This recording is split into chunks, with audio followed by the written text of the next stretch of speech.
வணக்கம். பாஜக தேர்தலில் வெற்றி பெற்றது செல்லாது என்று அதிரடியான தீர்ப்பை உச்சநீதிமன்றம் வழங்கியிருக்கிறது. உங்களுக்கு நல்லா தெரியும், சமீபத்தில் கொளத்தூர் சட்டமன்ற தேர்தல் குறித்து பல்வேறு விதமான செய்திகள் இந்தியாவே அதிர்ச்சிக்குள்ளாக்கி இருக்கிறதை நாம் பார்க்கிறோம்.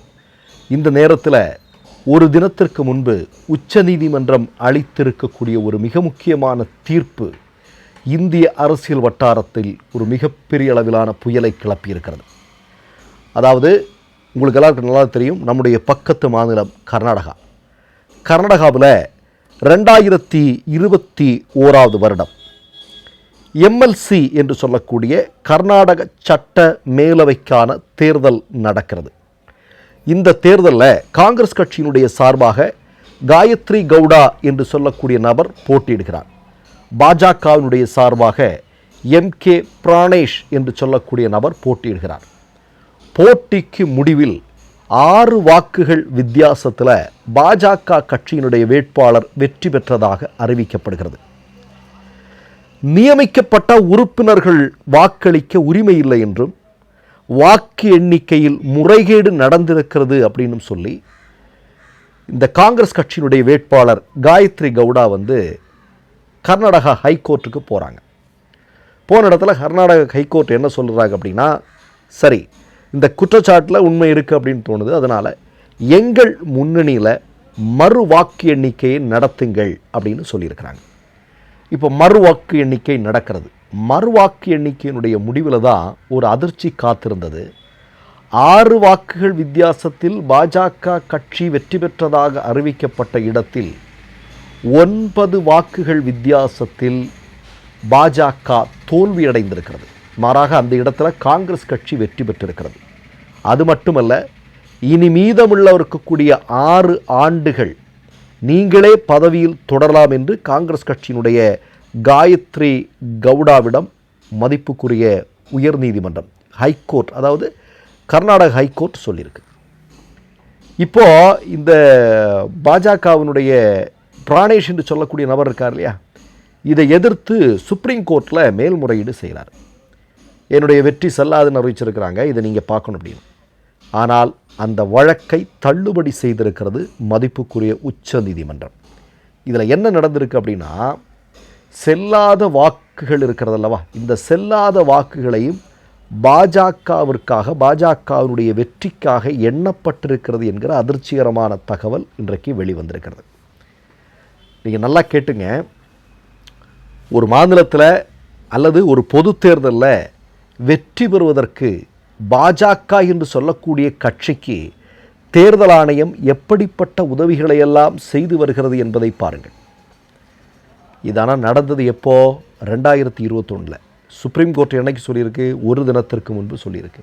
இந்த இடைப்பட்ட காலத்தில் படாத பாடுபட்டிருக்கிறார் இல்லை, எந்த அளவிற்கு நீதிமன்றத்தினுடைய படிக்கட்டுகளை எத்தனை முறை ஏறி இறங்கி இருக்க வேண்டும் அந்த காங்கிரஸ் கட்சியினுடைய வேட்பாளர், கொஞ்சம் யோசிச்சு பாருங்கள்.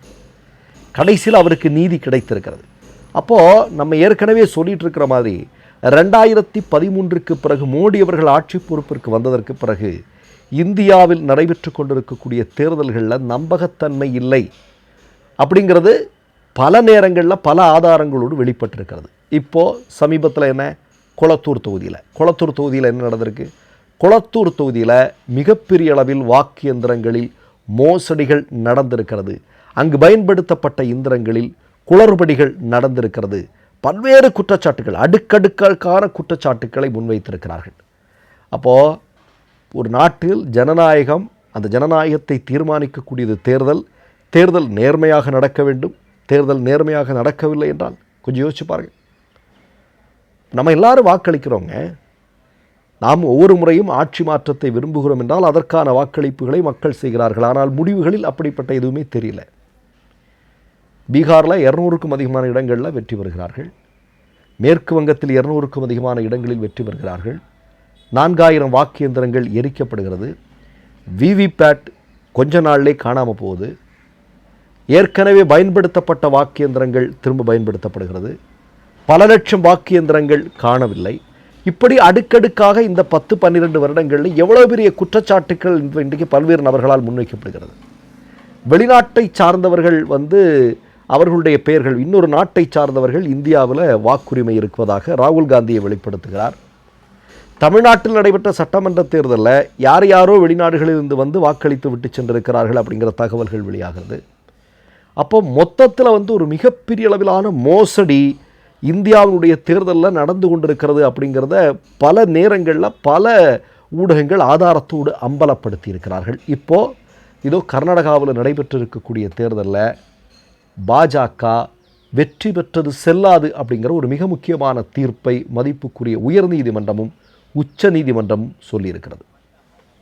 சமீபத்தில் கூட உங்களுக்கு நல்லா தெரியும், தமிழ்நாட்டில் கூட முன்னாள் சபாநாயகர் அப்பாவு அவர்கள் அவருடைய வெற்றி குறைந்த வாக்கு வித்தியாசத்தில் இருந்தது. அவருடைய தோல்வி, அவர் கோர்ட்டுக்கு போனார். போய் எத்தனை 5 வருடங்களுக்கு பிறகு தீர்ப்பு வந்திருக்கிறது, இல்லை அப்பாவு தான் அந்த இடத்துல வெற்றி பெற்றிருக்கிறார்னு வந்திருக்கிறது. காலம் கடந்து ஒரு வெற்றி அப்படிங்கிறத தீர்மானிக்கும் பட்சத்தில் அவர்கள் வகித்திருந்த பதவி காலம் கொஞ்சம் யோசிச்சு பாருங்கள், எவ்வளோ பெரிய சிக்கல் இருக்கிறது. அது மாதிரி ஒரு ஒரு ஒரு ஆட்சி மாற்றத்திற்கோ இல்லை ஆட்சி அமைவதற்கோ ஒரு சீட்டு கூட சில நேரங்களில் நிர்ணயமாக இருக்கிறது அல்லவா? அப்போ எவ்வளோ பெரிய குளறுபடிகள் நடந்து கொண்டிருக்கிறது. இதை யார் தட்டி கேட்கிறது, யார்? அதனால தான் இன்றைக்கு இந்தியா முழுவதுமே ஒரு மிகப்பெரிய அளவில் இதற்கு எதிரான ஒரு குரல்கள், வாக்கேந்திரங்களாகட்டும் தேர்தல் ஆணையத்தினுடைய செயல்பாடுகளாகட்டும் இவற்றுக்கு எதிராக மிகப்பெரிய கலக குரல்கள் எழுந்து கொண்டிருக்கின்றன. இன்றைக்கு உத்தரப்பிரதேசத்திலெல்லாம் நீங்கள் பார்த்தீங்கன்னா வாக்கேந்திரத்தை ஒழிக்க வேண்டும் என்கிற மிக முக்கியமான கேம்பெயின் எல்லாம் பெரிய அளவில் நடந்து கொண்டிருப்பதை பார்க்க முடிகிறது. ஒட்டுமொத்தமாக பாஜக என்று சொல்லக்கூடிய கட்சியினுடைய அவர்களுக்கு தேவையான விதத்தில் செயல்படக்கூடிய ஒரு நிறுவனமாக தேர்தல் ஆணையம் மாறியிருக்கிறதா அப்படிங்கிற சந்தேகம் இன்றைக்கு வலுவாக எல்லோர் மனதிலும் எழுந்திருக்கிறது என்பதுதான் இன்றைக்கு வந்திருக்கக்கூடிய மிக முக்கியமான கேள்வி.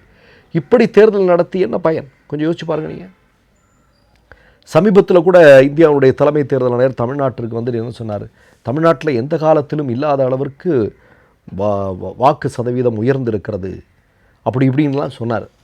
இப்படி சொன்னார். நம்ம எல்லாம் பார்த்தோம், தொலைக்காட்சியிலையும் நம்ம ஊடகங்களில் எல்லாத்தையும் செய்தி வந்ததை பார்த்தோம். ஆனால் நீங்கள் நடத்தக்கூடிய தேர்தல் நேர்மையாக இருக்கிறதா? நீங்கள் சொல்லக்கூடிய கணக்குகள் சரியாக இருக்கிறதா? எல்லாத்துலேயுமே சந்தேகம் இருக்கு இல்லையா? அதனால தான் சொல்கிறது, மோடியும் அதே மாதிரி மோடி கொண்டு வந்திருக்கக்கூடிய சட்டமும் தேர்தல் ஆணையர்களை பாதுகாப்பதற்கானதாக இருக்கிறது. அவர்கள் ஒட்டுமொத்தமாக இந்திய ஜனநாயகத்தை சீர்குலைத்து கொண்டிருக்கிறார்கள் என்கிற வலுவான சந்தேகம் இந்திய மக்களுக்கு எழுந்திருக்கிறது. மற்றொரு நிகழ்வில் சந்திப்போம். நன்றி, வணக்கம். 3 யூடியூப் சேனல்கள் வியாபாரத்திற்கு இருக்கிறது. தேவைப்படுபவர்கள் இந்த எண்ணுக்கு தொடர்பு கொள்ளுங்கள். மை நேம் இஸ் ரெட் சேனலை சப்ஸ்கிரைப் பண்ணிக்கோங்க. அதுக்கப்புறமா பக்கத்தில் இருக்கிற ஜாயின் பட்டனை கிளிக் பண்ணீங்கன்னா ஒரு நியூ பேஜ் ஒன்று ஓப்பன் ஆகும். அதுலேயும் ஜாயின் பட்டனே கிளிக் பண்ணிக்கோங்க. அதில் பார்த்தீங்கன்னா credit R debit card options இருக்கு. இதில் உங்களுக்கு விசா, மாஸ்டர் கார்டு, ரிப்பே அப்படின்னு 3 ஆப்ஷன்ஸ் கொடுத்துருக்காங்க. அதில் நீங்கள் எந்த கார்டு சூஸ் பண்ணுறீங்களோ அந்த கார்டோட நம்பர் என்டர் பண்ணிக்கோங்க. அப்புறமா கார்டோட வேலிடிட்டி மந்த் அண்ட் இயரை டைப் பண்ணிக்கோங்க. அடுத்தபடியா உங்க கார்டோட பின்னால சிவிசி கோடுன்னு சொல்லிட்டு 3 நம்பர்ஸ் கொடுத்துருப்பாங்க. அந்த நம்பரை இதில் என்டர் பண்ணிக்கோங்க. அப்புறமா அட்ரஸ் அண்ட் இன்ஃபர்மேஷன் என்டர் பண்ணிட்டு பைங்கிற பட்டனை கிளிக் பண்ணிக்கோங்க. ஒருவேளை உங்க கார்டு நம்பர் இன்வாலிட்னு காமிச்சிச்சுன்னா உங்க கார்டுல இன்டர்நேஷனல் யூசேஜை எனேபிள் பண்ணுங்க.